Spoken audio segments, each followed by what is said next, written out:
Thank you, AIOS. Thank you, Dr. Thatte, and thank you, Dr. Sushmita, for your invitation. So, accurate eye power calculation is very crucial, especially in patients who have had a previous refractive surgery because they want a 6/6 plano. The challenges in eye power calculation in these patients is accurately determining the corneal power, predicting the effective lens position, and the changes in their corneal higher order aberrations. The ablation profile of myopic LASIK and PRK results in the greatest flattening centrally, and hyperopic treatment results in steepening centrally.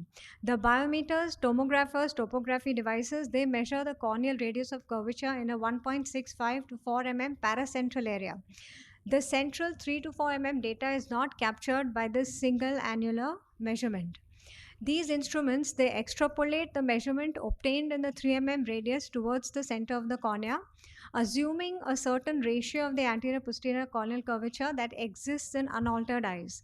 Now, this ratio is altered after laser refractive surgery, resulting in an overestimation of the corneal power after myopic treatment and underestimation after hyperopic treatment.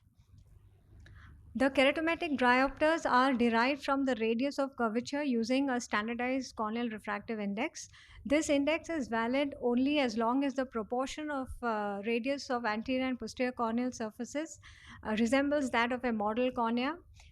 This standard corneal index of refraction is no longer valid following laser refractive surgery because the ratio between the anterior and posterior corneal curvature is altered.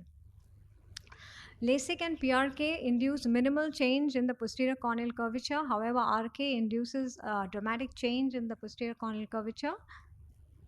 To overcome the issues of the standardized refractive index of the cornea and changes in the posterior corneal curvature, the corneal refractive power can be calculated based on measurements from both the anterior and posterior corneal surfaces using devices such as the Scheimpflug or the OCT based devices. The other problem is in determining the effective lens position. The ELP varies with the axial length and the keratometry value. It measures more in myopes and in eyes with steeper corneas. It also depends on the IOL haptic configuration, the sulcus bag location of the IOL. To predict the ELP, many IOL calculation formulae use the corneal power values, which is altered post laser refractive surgery, and the predicted ELP is misleading. After myopic LASIK, the flattened corneal power values cause these formulas to predict a falsely shallow ELP, and they calculate insufficient IOL power, resulting in a post-op hyperopic surprise. The Haig's L and the Shamas do not use the K value for ELP calculation, hence they are more accurate after laser refractive surgery.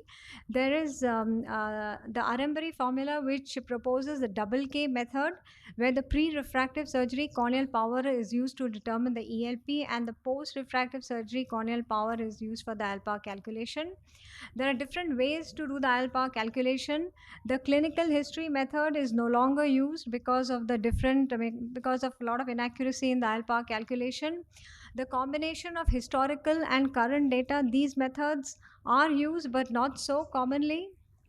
They are basically methods which modify the corneal power. They are incorporated in certain topographers such as the Atlas from Zeiss, the TMS from TOMI.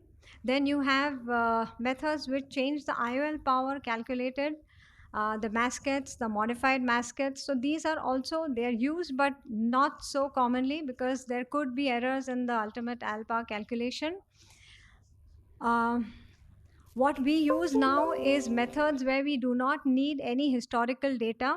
Basically, these are the formulae, the newer formulae, which are incorporated in the present day biometers. They are measuring the anterior corneal surface, and they modify the corneal power values, which are measured by the biometer using either regression, and they assume the posterior corneal power. The different formulae that are used nowadays are the Wang, Koch, Meloni, the Sharma's formula, the Haig's L, the Potwin Hill Pentacam, the Barrett True K no history formula. Then you have formulae which are based on measurements from both the anterior and posterior corneal surface. They are OCT based formulae like one from the RT view, then the total K value from the IOL Master 700, which is a which uses the swept source OCT technology and measures both the anterior posterior surface directly. There are ray tracing formulae.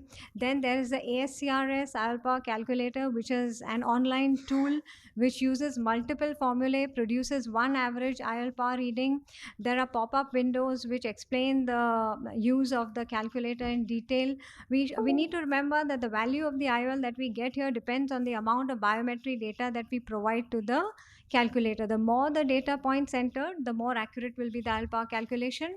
Then there are intraoperative, there is AURA, which is an intraoperative wavefront aberrometer developed to calculate the IOL power based on the aphakic refraction obtained intraop after the cataract has been removed.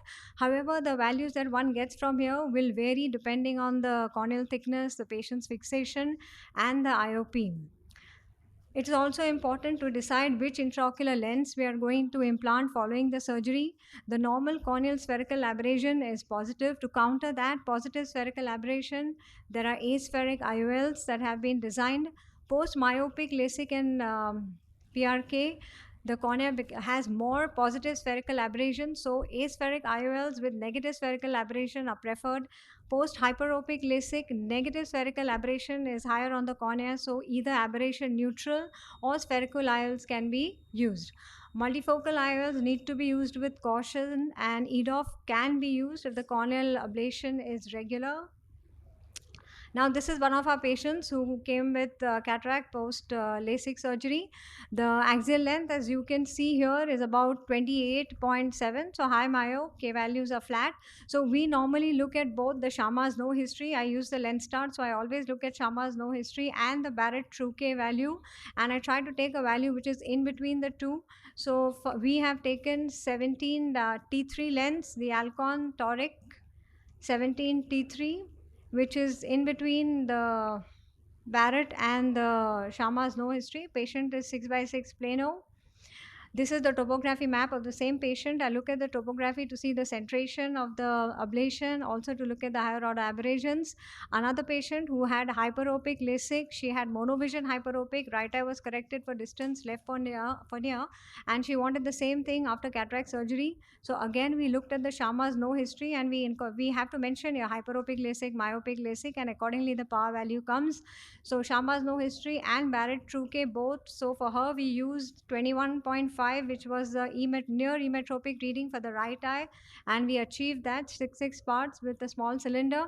Left eye, because she wanted monovision, we put 22.5, which is 2 diopters more than the emmetropic value, and we nearly achieved that. That's the hyperopic ablation pattern, steep in the center.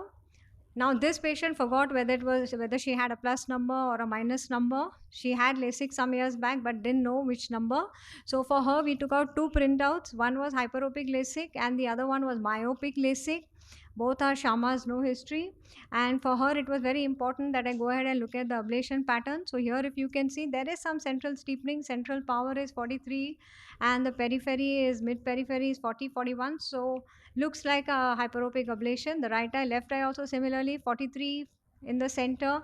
Periphery is 41, 40. So we went with the hyperopic LASIK printout, and we put 22 for the right eye and we put 23 for the left eye, and we're actually emmetrope in both the eyes. So there was this paper that we looked at which compared the accuracy of just the Barrett true K formula from IOL Master with the ASCRS calculator, and they concluded that both were comparable. Then you have different IOLs which can be used to tackle the post-op ametropia. You have the small aperture IOLs which are based on the pinhole effect. They provide excellent visual acuity across all distances. Then you have light adjustable lenses. The power can be modulated post-op. You have lenses where the refractive index can be modified from perfect lens technology post-op. IOL power calculation post-smile, not much data. However, studies have shown that Barrett true K will work well. So just to conclude, the adjusted formulae which do not require any preoperative data are comparable to those that do. Barrett true K followed by Hager's L have good accuracy. ASCRS calculator is a good tool to have, and the spherical aberration profile of the IOL should be considered at the time of surgery. Thank you.